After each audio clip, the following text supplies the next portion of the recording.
नमस्कार, मैं नितेश उपाध्याय। आप देख रहे हैं जनभारत टीवी। आइए आज हम बात करते हैं एक ऐसी महिला से जिन्होंने अपने संघर्ष के माध्यम से, समाज सेवा के माध्यम से जनपद भदोही में, जो कि 3 विधानसभा यहाँ पे है, तीनों में ही अपने छवि से एक नया नाम जोड़ा है।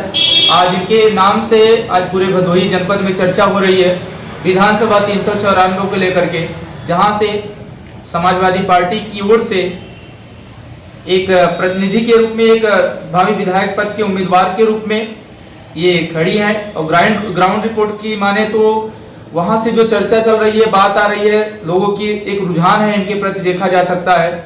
आइए इनसे बात करते हैं, अंजनी सरोजी से। मैम, आपने चैनल के लिए समय दिया, आपको धन्यवाद देता हूँ। जैसा कि मैम आपका नाम 394 विधानसभा से आ रहा है विधायक पद के उम्मीदवार को लेकर के, तो सबसे पहले आप क्या कहना चाहेंगे कि 394 विधानसभा को लेकर के क्या समस्याएं आपको नजर आ रही है? वहाँ के लोगों से आप बीच में जा रही हैं, जैसा कि आज आप डोर टू डोर आपका कैंपेन भी चल रहा है इस समय, तो आप उसके विषय में क्या कहना चाहेंगे?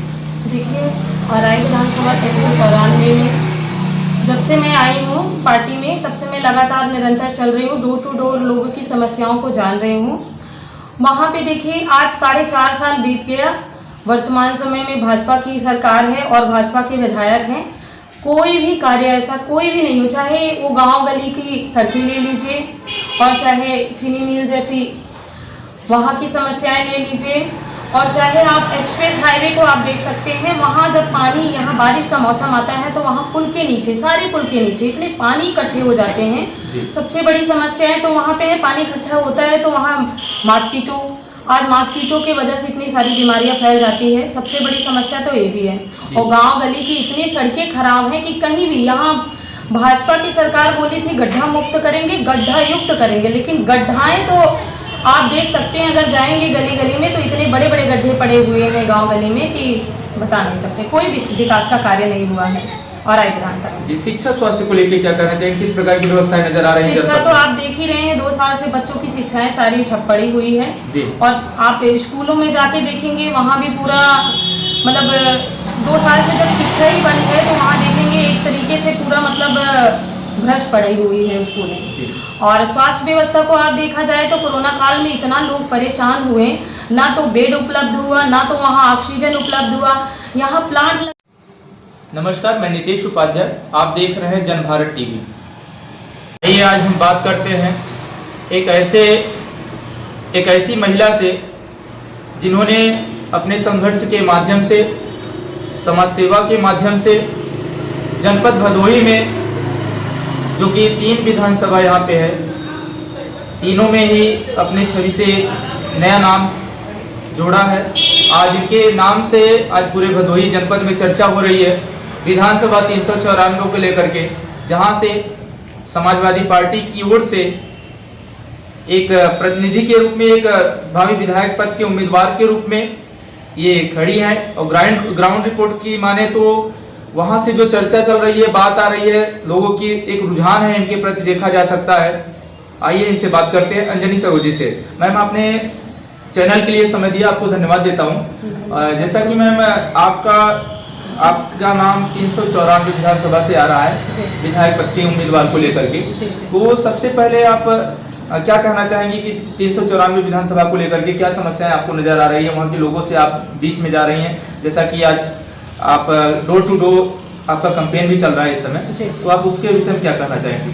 देखिए, हराई विधानसभा 394 में जब से मैं आई हूँ पार्टी में, तब से मैं लगातार निरंतर चल रही हूँ, डोर टू डोर लोगों की समस्याओं को जान रही हूँ।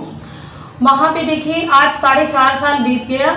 वर्तमान समय में भाजपा की सरकार है और भाजपा के विधायक हैं। कोई भी कार्य ऐसा कोई भी नहीं हो, चाहे वो गांव गली की सड़कें ले लीजिए और चाहे चीनी मिल जैसी वहाँ की समस्याएं ले लीजिए, और चाहे आप एक्सप्रेस हाईवे को आप देख सकते हैं। वहाँ जब पानी, यहाँ बारिश का मौसम आता है तो वहाँ पुल के नीचे, सारे पुल के नीचे इतने पानी इकट्ठे हो जाते हैं। सबसे बड़ी समस्या है तो वहाँ पे है, पानी इकट्ठा होता है तो वहाँ मॉस्किटो, आज मॉस्किटो की वजह से इतनी सारी बीमारियां फैल जाती है। सबसे बड़ी समस्या तो ये भी है। और गांव गली की इतनी सड़कें खराब हैं कि कहीं भी, यहाँ भाजपा की सरकार बोली थी गड्ढा मुक्त करेंगे, गड्ढा युक्त करेंगे, लेकिन गड्ढाएं तो आप देख सकते हैं, अगर जाएंगे गली गली में तो इतने बड़े बड़े गड्ढे पड़े हुए हैं गांव गली में कि बता नहीं सकते। कोई भी विकास का कार्य नहीं हुआ है। और आई विधानसभा जी, शिक्षा स्वास्थ्य को लेकर क्या कहना चाहिए, किस प्रकार की व्यवस्थाएं नजर आ रही हैं? शिक्षा तो आप देख ही रहे हैं, 2 साल से बच्चों की शिक्षाएं सारी ठप पड़ी हुई है जी। और आप स्कूलों में जाके देखेंगे वहाँ भी पूरा मतलब 2 साल से जब शिक्षा ही बंद है तो वहाँ देखेंगे एक तरीके से पूरा मतलब भ्रष्ट पड़ी हुई है स्कूलें। और स्वास्थ्य व्यवस्था को आप देखा जाए तो कोरोना काल में इतना लोग परेशान हुए, ना तो बेड उपलब्ध हुआ, ना तो वहाँ ऑक्सीजन उपलब्ध हुआ। यहाँ प्लांट लगाने का आप सब भी सुने होंगे, लेकिन कोई भी प्लांट नहीं लगा है यहाँ ऑक्सीजन का, और कोई भी बेड, कोई भी स्वास्थ्य व्यवस्था यहाँ की सही नहीं। जैसा कि मैम हर जनपद में, आपके जनपद में भी, भदोही जनपद में माना जाए तो एक KNPG कॉलेज जो कि सबसे पुराना कॉलेज है, इसकी मांग भी उठी कई बार कि इसे विश्वविद्यालय का दर्जा दिलाया जाए, लेकिन अभी तक नहीं हो पाया है। क्या आने वाले दिनों में इसकी मांग को लेकर के आप आगे आएंगे? बिल्कुल आएंगे। यदि हमारी समाजवादी सरकार बनने जा रही है, हमारी सरकार बनेगी तो बिल्कुल हम लोग इस मुद्दों को आगे बढ़ाएंगे और इस पे कार्य करने का काम करेंगे। और सपा काल में अखिलेश यादव की सरकार में एक 100 शैय्या का हॉस्पिटल बनाया गया था, जो कि अभी भी संचालित नहीं हुआ है। हाँ, तो जब आज भी कोविड काल में देखा जाए कितने लोगों ने अपनी जान गंवाई है, और ना जो जनरल फैमिली से बिलोंग करते थे उनकी समस्याएं, वो इलाज नहीं कर पाए, सही ढंग से उन्हें ऑक्सीजन नहीं मिला। ये तमाम समस्याएं आपके जनपद में नजर आ रही हैं। जी। तो इसको लेके क्या कहेंगे कि ऐसे हॉस्पिटल होने चाहिए? बिल्कुल होने चाहिए। यदि हमारी समाजवादी पार्टी की सरकार बनेगी तो यहाँ स्वास्थ्य व्यवस्था के लिए बेहतर से बेहतर कार्य करा जाएगा और हम लोग इसको लेके आगे आएंगे। अगर जनपद वासियों का आशीर्वाद मिलता है और पार्टी से आपको टिकट मिलता है, विधायक पद के लिए यहाँ से चुनी जाती हैं, तो सबसे पहली प्राथमिकता आपकी क्या होगी और क्या क्या आप करना चाहेंगे? जी बिल्कुल, मैं सबसे पहली प्राथमिकता तो महिलाओं को दूंगी, क्योंकि आज महिलाएं एकदम त्राहिमाम मचा हुआ है।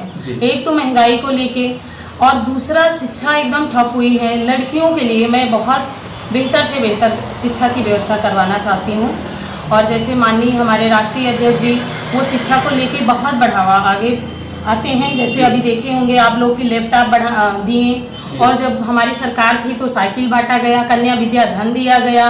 तो इसलिए लड़कियों को अगर हम शिक्षित करेंगे तभी जाके अच्छा हमारे लिए बेहतर हो पाएगा। वो अपनी सुरक्षा खुद भी कर पाएंगे अगर शिक्षित होंगे।